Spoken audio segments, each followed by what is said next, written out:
Nelson, Piquet and Mansell together. And it's go, and a superb start from Nigel Mansell. Senna goes through into second place ahead of Piquet.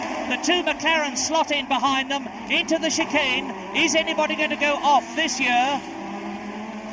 It looks to me as though they're bunching up well and getting through. No problems at the chicane, and Senna is challenging for the start, and he goes through and he takes the lead. Senna takes the lead on the right-hander at Wakefield Turn. Now up to East Terrace Bend, the left-hander. It's Senna, Mansell, Piquet and the McLaren going through ahead of the Williams and coming towards us. It is Ayrton Senna in the lead.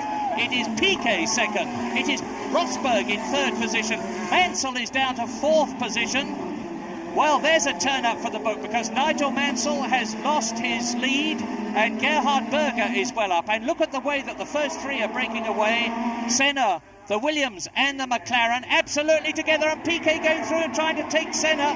One Brazilian passes another, and we've got a third leader before even one lap has been completed. And it is Piquet, Senna, Rosberg, Mansell and then Prost. Piquet leading for Williams Honda, then Senna, there he is, and Rosberg is going through. Keke Rosberg charging, he means to win this one. And in the background you see Ayrton Senna with Nigel Mansell right behind him and going through, I do believe, Nigel Mansell going through and taking third position. So it's Mansell third, Senna fourth, Prost fifth, Berger sixth, with still a long way to go. Watch the action. Keke Rosberg in front of Nelson Piquet, so Rosberg leads the Australian Grand Prix, and that's the first time he's been at the front of a Grand Prix since he left the Williams Honda team. And there is the Minardi, one of the Minardis, and it is the car of Alessandro Nannini, who has driven beautifully smoothly all season. There is Alain Prost, who has got in front of Nigel Mansell. So Prost has passed Mansell. Prost now in third place, and Mansell at the moment in fourth place, but still in the championship winning position, courtesy of Keke Rosberg, who's out front.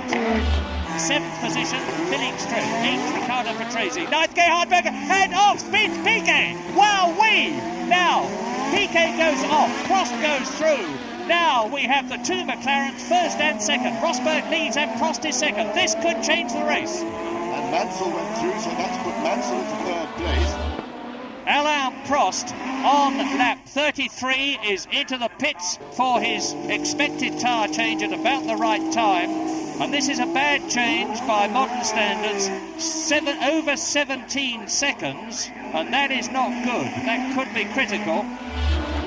Piquet is certainly going, he's certainly intending to have second place, and he takes it. And Nigel Mansell didn't fight there. I think, as James has suggested, Nigel Mansell is using every ounce of his considerable intelligence, acumen and experience, and letting Piquet go through, knowing that if he stays where he is, he's still going to be world champion.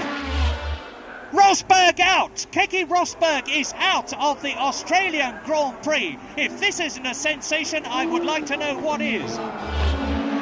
Commiseration, sympathy and all the other appropriate words for Keke Rosberg. He may have been prepared to move over. And look at that! And colossally, that's Mansell. That is Nigel Mansell, and the car absolutely shattered. He's fighting for control, and you can see what's happened. Mansell is out of the race. Now, this could change and will change the World Championship.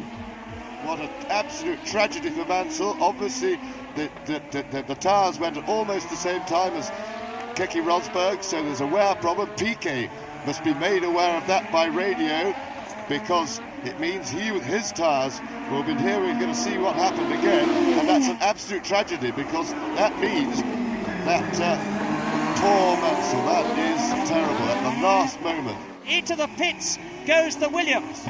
And I wouldn't be at all surprised if his team didn't call him in, because they will have seen on a TV monitor that two people have lost these tyres.